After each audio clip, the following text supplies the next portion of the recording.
ഈശോ മിശിഹായ്ക്ക് സ്തുതിയായിരിക്കട്ടെ. പ്രിയ കൂട്ടുകാരെ, ഈ ഓഡിയോ മെസ്സേജ് അയക്കുന്നത് നിങ്ങളെ ഒരു കാര്യം ഓർമ്മിപ്പിക്കുവാൻ വേണ്ടി മാത്രമാണ്. ഫെബ്രുവരി മാസം കഴിഞ്ഞു, ഇനി മാർച്ച് മാസം തുടങ്ങുകയായി. മാർച്ച് മാസത്തിൽ നമുക്ക് മറക്കാനാവാത്ത നമ്മുടെ സ്വർഗീയ മധ്യസ്ഥൻ വിശുദ്ധ ഔസേപ്പിതാവിൻ്റെ വണക്കമാസം തുടങ്ങേണ്ട ദിവസമാണിന്ന്, മാർച്ച് 1-ാം തീയതി മുതൽ. പ്രിയ കൂട്ടുകാരെ, മറ്റാരുടെ അടുത്തും പ്രാർത്ഥിച്ചിട്ടും ആ കാര്യമൊന്നും സാധിച്ചില്ലെങ്കിൽ നിങ്ങൾ ഔസേപ്പിൻ്റെ പക്കൽ പോവുക എന്നാണ് വചനം പറയുന്നത്. ജോസഫിൻ്റെ അടുത്ത് എല്ലാ കലവറയും നിറഞ്ഞിരുന്ന് ഈ ദൈവം അനുഗ്രഹിച്ചിരിക്കുകയാണ്. ആ കലവറ തുറന്ന് എല്ലാവർക്കും കൃപകളും ദാനങ്ങളും അനുഗ്രഹങ്ങളും കൊടുക്കാൻ പറഞ്ഞിട്ട്. ഉൽപ്പത്തിയുടെ പുസ്തകം 41:55 നമ്മളിത് വായിക്കും. ജോസഫിൻ്റെ അടുത്തേക്ക് ചെല്ലുക.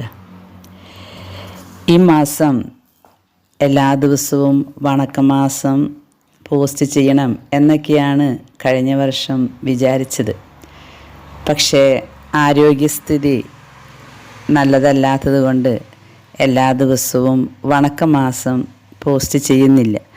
നിങ്ങളുടെയൊക്കെ കയ്യിൽ പുസ്തകം കാണുമല്ലോ. ഭക്തിയോടുകൂടെ ഔസേപ്പിതാവിൻ്റെ വണക്കമാസം ചൊല്ലണം. കാരണം സ്വർഗത്തിൻ്റെ താക്കോൽ എന്നല്ല പറയുക, സ്വർഗം തന്നെ കയ്യിൽ വെച്ച് മിണ്ടാതിരിക്കുന്നൊരു നിശബ്ദനായ വിശുദ്ധൻ, മഹാവിശുദ്ധൻ. ഔസേപ്പിതാവിനെ കുറിച്ചുള്ള പല കഥകളും നമ്മൾ കേട്ടിട്ടുള്ളതാണ്. മിണ്ടാതിരുന്ന് സ്വർഗം മുഴുവൻ സ്വന്തമാക്കിയവനാണ് ഈ ഔസേപ്പിതാവ്. അതുകൊണ്ട് പ്രാർത്ഥിക്കുമ്പോൾ വലിയ വലിയ ബഹളങ്ങളോ പരാക്രമങ്ങളോ ഒന്നും ഉണ്ടാകില്ല. നിശബ്ദമായി പ്രാർത്ഥിച്ചാൽ മതി, നിശബ്ദമായി ഉത്തരം തരും. ഇനി ഇതെല്ലാം ഞാൻ ചെയ്തു തന്നു എന്ന് കൊട്ടിഘോഷിക്കുകയുമില്ല. കാരണം ആളൊരു നിശബ്ദനാണ്. പരിശുദ്ധ അമ്മയെപ്പോലെ തന്നെ എല്ലാം ഹൃദയത്തിൽ സംഗ്രഹിക്കുന്ന വിശുദ്ധൻ. നാവുകൊണ്ട് പാപം ചെയ്യാതിരിക്കാൻ ഞാൻ എപ്പോഴും ഓർക്കും, ഈ ഔസേപ്പിതാവിനെയാണ് മാധ്യസ്ഥം വഹിക്കേണ്ടത്. കാരണം വാ തുറന്ന് എന്തെങ്കിലും പറയുന്നുണ്ടെങ്കിൽ അത് വളരെ വിശിഷ്ടമായ എന്തെങ്കിലും ആയിരിക്കും, ഇല്ലെങ്കിൽ വാ തുറക്കാറേയില്ല. അങ്ങനെ കുറേയേറെ വിശിഷ്ട ഗുണങ്ങളുള്ള ദൈവത്തിൻ്റെ അപ്പനോട്, വളർത്തപ്പനോട് നമുക്ക് ഇന്നു മുതൽ വണക്കമാസം ചൊല്ലി പ്രാർത്ഥിക്കാം. ഞാൻ കഴിയാവുന്ന ദിവസങ്ങളിലെല്ലാം ഔസേപ്പിതാവിനെ കുറിച്ചുള്ള നിധി പോലെ കിട്ടിയിട്ടുള്ള 1-2 പുസ്തകങ്ങളിൽ നിന്നും കിട്ടുന്ന അറിവുകൾ പങ്കുവയ്ക്കാൻ ശ്രമിക്കും. ഒരിക്കൽ ഔസേപ്പിതാവിൻ്റെ ജീവചരിത്രം, ഔസേപ്പിതാവിൻ്റെ ആത്മീയ ജീവിതയാത്ര സിസ്റ്റർ മരിയ സിസിലിയ ബേജോ SB എഴുതിയത്, ആ പുസ്തകം അങ്ങനെ തന്നെ ഞാൻ യൂട്യൂബിൽ ഇട്ടിട്ടുണ്ട്. അത് മുൻപിട്ടിട്ടുള്ള ആ ഓഡിയോസൊക്കെ എടുത്ത് നോക്കിയാൽ ഔസേപ്പിതാവിനെ കുറിച്ചുള്ള ഒരുമാതിരി കാര്യങ്ങൾ നമുക്ക് മനസ്സിലാക്കാൻ കഴിയും. 431 പേജുള്ള പുസ്തകത്തിൽ നിന്നാണ് ഞാൻ അന്ന് നിങ്ങൾക്കത് കാണിച്ചു തന്നിട്ടുമുണ്ട്. ആ പുസ്തകം അത് ഒരു നിധിയാണെന്നാണ് ഞാൻ വിചാരിക്കുന്നത്. കാരണം നമുക്ക് തെറ്റുകൾ പറ്റുമ്പോൾ ആ പുസ്തകത്തിലെ ഒരു പേജ് എടുത്ത് വായിച്ചാൽ നമ്മുടെ തെറ്റ് എത്ര വലുതായിരുന്നു എന്ന് മനസ്സിലാകും. അങ്ങനെയൊരു പുസ്തകമാണ് ഔസേപ്പിതാവിൻ്റെ ആത്മീയ ജീവിത യാത്ര എന്ന് പറഞ്ഞിട്ടുള്ള സിസ്റ്റർ സിസിലിയ ബേജിൻ്റെ പുസ്തകം. വിശുദ്ധ ഔസേപ്പിതാവാണ് 2-ാം വത്തിക്കാൻ സൂനഹദോസിൻ്റെ സംരക്ഷകനായി 23-ാം യോഹന്നാൻ മാർപ്പാപ്പ വഴി പ്രഖ്യാപിച്ചിട്ടുള്ളത്. അതുപോലെ തന്നെ 2-ാം വത്തിക്കാൻ സൂനഹദോസ് നടക്കുന്ന അവസരത്തിൽ ലാറ്റിൻ കുർബാനയിൽ പരിശുദ്ധ കന്യകയെ അനുസ്മരിപ്പിച്ചതിന് ശേഷം ഔസേപ്പിതാവിനെയും അനുസ്മരിക്കണമെന്ന് 23-ാം യോഹന്നാൻ മാർപ്പാപ്പ തന്നെ പ്രഖ്യാപിച്ചിട്ടുണ്ട്. വിശുദ്ധ ഔസേപ്പ് പിതാവ് തിരുസഭയുടെ സാർവത്രിക മധ്യസ്ഥനാണ്. കുടുംബജീവിതക്കാരുടെയും സന്യാസികളുടെയും വൈദികരുടെയും മധ്യസ്ഥനാണ്. തൊഴിലാളികളുടെയും മധ്യസ്ഥനാണ്. ഡൈവോഴ്സുകാർക്ക് വേണ്ടി വളരെയധികം മാധ്യസ്ഥം വഹിക്കാൻ പറ്റിയ ഒരു വിശുദ്ധനാണ്. ഇങ്ങനെ നോക്കുമ്പോൾ സകല കലാവിശുദ്ധനാണ് ഈ ഔസേപ്പ് പിതാവ്. നമുക്ക് ഔസേപ്പ് പിതാവിൻ്റെ പ്രാർത്ഥനകൾ ഓരോ ദിവസവും ധ്യാനിച്ച് ചൊല്ലാം. ഔസേപ്പ് പിതാവിൻ്റെ ഓരോ സംഭവങ്ങളും ധ്യാനിക്കാം. ഇന്ന് ഔസേപ്പ് പിതാവിനോടുള്ള ഒരു നൊവേന ഞാൻ വായിച്ച് കേൾപ്പിക്കാം. അത് വളരെ ഫലപ്രദമായൊരു നൊവേനയായിട്ട് എനിക്ക് തോന്നിയിട്ടുണ്ട്. നൊവേന പ്രാർത്ഥന ഇങ്ങനെയാണ്: വിശുദ്ധ ഔസേപ്പ് പിതാവിനോടുള്ള നൊവേന. ഓ മഹിമയാർന്ന വിശുദ്ധ ഔസേപ്പ് പിതാവേ, യേശുക്രിസ്തുവിൻ്റെ വിശ്വസ്തനായ പിതൃസ്ഥാനിയായവനെ, യേശുവിൻ്റെ കരുണയാർന്ന ഹൃദയത്തിൽ നിന്ന് ഞങ്ങളുടെ ആത്മീയവും ലൗകികവുമായ ക്ഷേമങ്ങൾക്ക് ആവശ്യമായ കൃപകൾ സിദ്ധിക്കുന്നതിനായി അങ്ങയുടെ സവിശേഷ മധ്യസ്ഥത്തിനായി ഞങ്ങൾ അപേക്ഷിക്കുന്നു. ആനന്ദകരമായ മരണത്തിനും ഇപ്പോഴത്തെ ഞങ്ങളുടെ ഉദ്ദിഷ്ടകാര്യങ്ങൾ സാധിക്കുന്നതിനുമായി ഞങ്ങളുടെ ഹൃദയങ്ങളും കരങ്ങളും ഞങ്ങൾ അങ്ങയിലേക്ക് ഉയർത്തുന്നു. ഇവിടെ നമ്മുടെ അപേക്ഷ സമർപ്പിക്കുക. ഓ അവതരിച്ച വചനത്തിൻ്റെ സംരക്ഷകനെ, ഞങ്ങൾക്ക് വേണ്ടിയുള്ള അങ്ങയുടെ പ്രാർത്ഥനകൾ ദൈവത്തിൻ്റെ സിംഹാസനത്തിങ്കൽ കാരുണ്യപൂർവ്വം കേട്ടിരിക്കുമെന്ന് ഞങ്ങൾ വിശ്വസിക്കുന്നു. ആമേൻ. പിന്നീട് വിശുദ്ധ ഔസേപ്പ് പിതാവിൻ്റെ 7 ദുഃഖങ്ങളും സന്തോഷങ്ങളും മഹിമപ്പെടുത്തുവാനായി താഴെ കൊടുത്തിട്ടുള്ള പ്രാർത്ഥന 7 പ്രാവശ്യം ചൊല്ലണം. ആ പ്രാർത്ഥനയാണ് ഇനി ചൊല്ലാൻ പോകുന്നത്. ലീഡർ ചൊല്ലേണ്ടത്: ഓ മഹിമപ്പെട്ടവനായ വിശുദ്ധ ഔസേപ്പ് പിതാവേ, യേശുക്രിസ്തുവിനോടുള്ള അങ്ങയുടെ സ്നേഹത്താലും അവൻ്റെ നാമം പൂജിതമാകുന്നതിനും. അപ്പോൾ ബാക്കിയുള്ളവർ ഞങ്ങളുടെ പ്രാർത്ഥന കൈക്കൊള്ളണമേ, ഞങ്ങളുടെ അപേക്ഷ സഫലീകരിക്കണമേ. നമ്മൾ ഒറ്റയ്ക്ക് ഉള്ളതെങ്കിൽ എല്ലാതും നമ്മൾ ഒറ്റയ്ക്ക് തന്നെ ചൊല്ലും. ഞാനിതെല്ലാം ഒറ്റയ്ക്ക് തന്നെയാണ് ചൊല്ലുന്നത്. അപ്പോൾ ഓ മഹിമപ്പെട്ടവനായ വിശുദ്ധ ഔസേപ്പ് പിതാവേ, യേശുക്രിസ്തുവിനോടുള്ള അങ്ങയുടെ സ്നേഹത്താലും അവൻ്റെ നാമം പൂജിതമാകുന്നതിനും ഞങ്ങളുടെ പ്രാർത്ഥന കൈക്കൊള്ളണമേ, ഞങ്ങളുടെ അപേക്ഷ സഫലീകരിക്കണമേ. ഈശോ മറിയം ഔസേപ്പെ, ഞങ്ങളെ സഹായിക്കണമേ. ഇതാണ് കൊച്ചു നൊവേന, ഔസേപ്പ് പിതാവിനോടുള്ള ആ നൊവേന. പ്രിയ കൂട്ടുകാരെ, വിശുദ്ധ അമ്മ ത്രേസ്യായുടെ സാക്ഷ്യം ഇങ്ങനെയാണ്: എൻ്റെ മാധ്യസ്ഥനും നാഥനുമായ ഭാഗ്യപ്പെട്ട വിശുദ്ധ ഔസേപ്പ് പിതാവിനെ ഞാൻ തിരഞ്ഞെടുത്ത് എന്നെ ആത്മാർത്ഥതയോടെ അദ്ദേഹത്തിന് ഏൽപ്പിക്കുകയും ചെയ്തു. എൻ്റെ സൽപ്പേരിനെ ബാധിക്കുന്നതും ആത്മാവിനെ ഹാനികരമായേക്കുന്നതുമായ എൻ്റെ ഇപ്പോഴത്തെ പ്രയാസങ്ങളിൽ നിന്നും വളരെ പ്രധാനപ്പെട്ട മറ്റ് സങ്കടങ്ങളിൽ നിന്നും എൻ്റെ ഈ പിതാവ് എനിക്ക് രക്ഷയേകി. ഞാൻ ചോദിച്ചതിനേക്കാൾ കൂടുതൽ അനുഗ്രഹമേകി.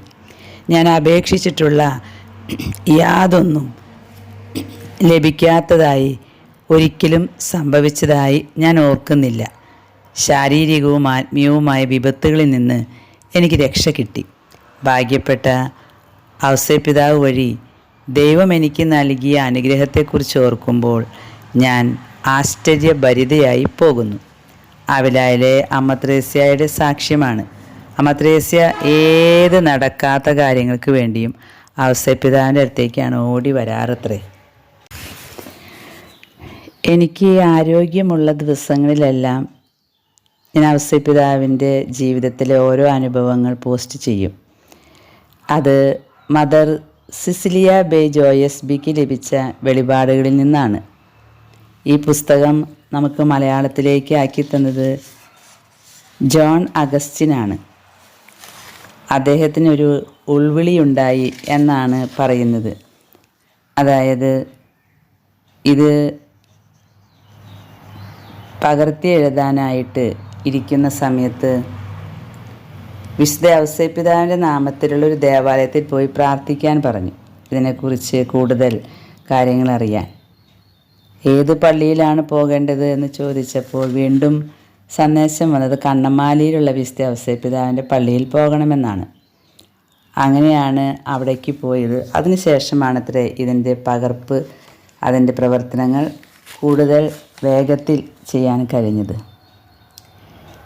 മദർ സിസിലിയ ബെയ്ജ് ഇറ്റലിയിലെ മൗണ്ട് ഫിസ്കാനയിലെ വിശുദ്ധ പത്രോസിൻ്റെ നാമത്തിലുള്ള ബെനഡിക്റ്റൻ മതാധിപ ആയിരുന്നു. ഈ സിസ്റ്ററിന് ലഭിച്ച വെളിപാടാണ് ഇപ്പോൾ നമ്മൾ വായിച്ചിരുന്നത്. ഇപ്പോൾ എന്ന് പറഞ്ഞാൽ മുൻപ് ഞാൻ പറഞ്ഞല്ലോ, വിശുദ്ധ ഔസേപ്പിതാവിൻ്റെ ആത്മീയ ജീവിതയാത്ര. അതെടുത്ത് വായിക്കുന്നത് നല്ലതാണ്.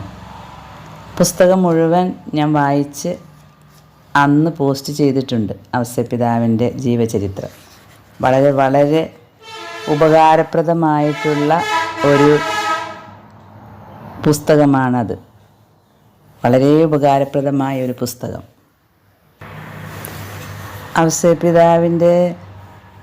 പിതാവിൻ്റെ പേര് യാക്കോബ് എന്നും മാതാവിൻ്റെ പേര് റേച്ചൽ എന്നുമായിരുന്നു. പിതാവ് യാക്കോബിൻ്റെ ജന്മദേശം നസറത്തും റേച്ചലിൻ്റേത് ബെത്ലഹേമും ആയിരുന്നു. അതുകൊണ്ട്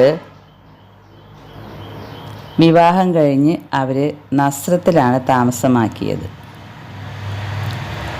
ദാവീദിൻ്റെ വംശത്തിലും ഗോത്രത്തിലും പിറന്ന ഇവർ ഇരുവരും വിശുദ്ധ ജീവിതം നയിക്കുന്നതിൽ ശ്രേഷ്ഠന്മാരായിരുന്നു. രണ്ടുപേരും, ഭാര്യയും ഭർത്താവും. എപ്പോഴും ജെറൂസലേമിൽ പോവുകയും നിരവധി നേർച്ച കാഴ്ചകൾ അർപ്പിക്കുകയും ചെയ്യാറുണ്ടത്രേ. തീർത്ഥാടനങ്ങൾ നടത്താറുണ്ട്. അങ്ങനെയാണ് അവർക്ക് ഒരു പുത്രനെ ലഭിക്കുന്നത്, വിശുദ്ധനായ പുത്രൻ. ഔസേപ്പിതാവിൻ്റെ ജനനത്തിൽ ഒരു പ്രത്യേകത ഉണ്ടായത്, ഒരിക്കൽ ദേവാലയത്തിൽ പ്രാർത്ഥിച്ചുകൊണ്ടിരിക്കുമ്പോൾ റേച്ചലിനൊരു ശക്തമായ പ്രചോദനമുണ്ടായി എന്ന്, എൻ്റെ പ്രാർത്ഥന ദൈവം കേട്ടു എന്ന്. അങ്ങനെ അവർ വീട്ടിലെത്തി. പിന്നീട് ഗർഭിണിയാവുകയാണ്. ആ സമയത്ത് അവരുടെ വീടിൻ്റെ നേരെ മുകളിൽ അസാധാരണ ശോഭയിൽ വെട്ടിത്തിളങ്ങുന്ന 3 നക്ഷത്രങ്ങൾ പ്രത്യക്ഷപ്പെട്ടു അത്രേ. പ്രകാശധോരണിയിൽ ഒന്ന് മറ്റൊന്നിനെ അതിശയിപ്പിക്കും വിധം വളരെ വിസ്മയജനകമായിരുന്നു ആ കാഴ്ച. ജനിക്കാൻ പോകുന്ന ശിശു ഭൂമിയിൽ പരിശുദ്ധ തൃത്വത്തിൻ്റെ മഹത്വം സ്ഥാപിക്കാൻ നിശ്ചയിക്കപ്പെട്ടവനും തിരുക്കുടുംബത്തിൻ്റെ തലവനാകാൻ തിരഞ്ഞെടുക്കപ്പെട്ടവനുമാണെന്നതിൻ്റെ മഹത്തായ വെളിപ്പെടുത്തലായിരുന്നു അത്. എങ്കിലും കുട്ടിയെ സംബന്ധിച്ച് സവിശേഷമായ നിയോഗങ്ങൾ മറ്റുള്ളവരിൽ നിന്നും രഹസ്യമായി സൂക്ഷിക്കണം എന്ന് ദൈവത്തിൽ നിന്ന് അറിയിപ്പ് ലഭിച്ചതുകൊണ്ട് അവർ എല്ലാ കാര്യങ്ങളും രഹസ്യമായിട്ട് സൂക്ഷിച്ചു വെച്ചു എന്നാണ് പറയുക. അതുപോലെ അമ്മയുടെ ഉദരത്തിൽ വളർന്നുകൊണ്ടിരിക്കുമ്പോൾ അമ്മയുടെ ആനന്ദം വീണ്ടും വർദ്ധിക്കാൻ ഒരു സംഭവമുണ്ടായി. ഒരു ദിവസം ദൈവത്തിൻ്റെ മാലാഖ പ്രത്യക്ഷപ്പെട്ട് ഈ ജനിക്കാനിരിക്കുന്ന ശിശുവിനെ സംബന്ധിച്ച ചില വിശുദ്ധ രഹസ്യങ്ങൾ റേച്ചലിന് വെളിപ്പെടുത്തി കൊടുത്തു. സ്വപ്നത്തിലാണ് മാലാഖ സംസാരിച്ചത്. അമ്മയ്ക്ക് നൽകിയ വെളിപ്പെടുത്തലിൽ അവളുടെ ഹൃദയത്തിന് തൊട്ടു താഴെ കഴിയുന്ന ശിശു വാഗ്ദാനം ചെയ്യപ്പെട്ടിരിക്കുന്ന മിശിഹായെ കാണുവാനും അവനോടൊത്ത് ജീവിക്കാനുമുള്ള ഭാഗ്യം സിദ്ധിച്ചവനാണ് എന്നാണ് പറഞ്ഞത്. അതുകൊണ്ട് അവനെ വളരെ ശ്രദ്ധയോടും ദീർഘവീക്ഷണത്തോടും കൂടെ വളർത്തുവാനുള്ള ഉത്തരവാദിത്തമാണ് ദൈവം അവളുടെ മേൽ വെച്ചിരിക്കുന്നത് എന്നും അവനെ ജോസഫ് എന്ന് വിളിക്കണമെന്നും അവൻ ദൈവത്തിൻ്റെ മുമ്പിൽ ഒരു മഹത് വ്യക്തിയായിരിക്കും എന്നുമാണ് റേച്ചലിന് മാലാഖ കൊടുത്ത സന്ദേശം സ്വപ്നത്തിൽ. അതുപോലെ ജോസഫിൻ്റെ പിതാവിനും ഇതേ സന്ദേശം മാലാഖ വെളിപ്പെടുത്തി. പക്ഷേ അപ്പനും അമ്മയ്ക്കും രാജകീയമായ ഈ രഹസ്യം മറ്റാരോടും, അവരുടെ കുട്ടിയോട് പോലും പറയാൻ അനുവാദം കൊടുത്തില്ല. അതുകൊണ്ട് അവർക്ക് തമ്മിൽ ആശ്വാസത്തിന് ഈ കാര്യം ചർച്ച ചെയ്യാനുള്ള അനുവാദമുണ്ടായിരുന്നു. അത് കാരണം ഔസേപ്പിനെ കുറിച്ചുള്ള കാര്യങ്ങളെല്ലാം വളരെ വളരെ രഹസ്യമായി സൂക്ഷിക്കേണ്ടതായി വന്നു. അത് ദൈവത്തിൻ്റെ പദ്ധതിയായിരുന്നു എന്നാണ് പറയുക. റേച്ചലും യാക്കോബും എപ്പോഴും ദൈവത്തിന് നന്ദി പറഞ്ഞു. കാരണം ഞങ്ങൾക്ക് ലഭിച്ച ഈ കൃപ ചിന്തിക്കാൻ കഴിയുന്നതിൽ അപ്പുറമായിരുന്നു. പക്ഷേ എങ്കിലും ദൈവത്തിൻ്റെ വളർത്തപ്പനായിട്ടാണ് ഈ ജോസഫ് മാറുക എന്നിവർക്കറിയില്ലായിരുന്നു. ദൈവത്തിനോടുകൂടെ ജീവിക്കാനുള്ള കുട്ടിയാണ് എന്ന് മാത്രമേ ഇവർക്ക് അറിയുമായിരുന്നുള്ളൂ. അതുകൊണ്ട് തന്നെ അവർ വളരെ വിശുദ്ധിയിലാണ് ജോസഫിനെ വളർത്തിയത്. നമുക്ക് ഇതെല്ലാം ധ്യാനിക്കാം. വിശുദ്ധ ഔസേപ്പിതാവിൻ്റെ വിശുദ്ധി എത്രമാത്രമാണെന്ന് ഈ പുസ്തകം മുഴുവൻ ധ്യാനിച്ചു കഴിയുമ്പോൾ നമുക്ക് മനസ്സിലാകും. പ്രിയ കൂട്ടുകാരെ, നമ്മുടെ സ്വർഗീയ മധ്യസ്ഥനായ വിശുദ്ധ ഔസേപ്പിതാവിനെ, ദൈവത്തിൻ്റെ വളർത്തപ്പനെ ഇന്നു മുതൽ നമുക്ക് സ്തുതിച്ച് ബഹുമാനിക്കാം. സ്വർഗസ്ഥനായ പിതാവിൻ്റെ അടുത്ത് നമുക്ക് വേണ്ടി തൻ്റെ പുത്രനോടൊപ്പം മാധ്യസ്ഥം വഹിക്കാൻ ഈ വിശുദ്ധനുണ്ട് എന്ന കാര്യം ഓർക്കാം. എന്ത് കുറവുണ്ടെങ്കിലും ഔസേപ്പിൻ്റെ പക്കൽ പോയാൽ മതി. ഔസേപ്പിൻ്റെ കയ്യിൽ എല്ലാ നിധികളും കർത്താവ് കൊടുത്തു വച്ചിട്ടുണ്ട്. നമുക്ക് ശക്തമായി പ്രാർത്ഥിക്കാം. ഈ ലോകത്തിന് വേണ്ടി കരഞ്ഞു പ്രാർത്ഥിക്കേണ്ട സമയം അതിക്രമിച്ചു കഴിഞ്ഞിരിക്കുകയാണ്. സഭയ്ക്ക് വേണ്ടി, സമർപ്പിതർക്ക് വേണ്ടി, മിഷൻ മേഖലകൾക്ക് വേണ്ടി ഔസേപ്പിതാവിനോട് നമുക്ക് നിയോഗം വെച്ച് പ്രാർത്ഥിക്കാം. ദൈവം നമ്മെ അനുഗ്രഹിക്കട്ടെ. ആമേൻ.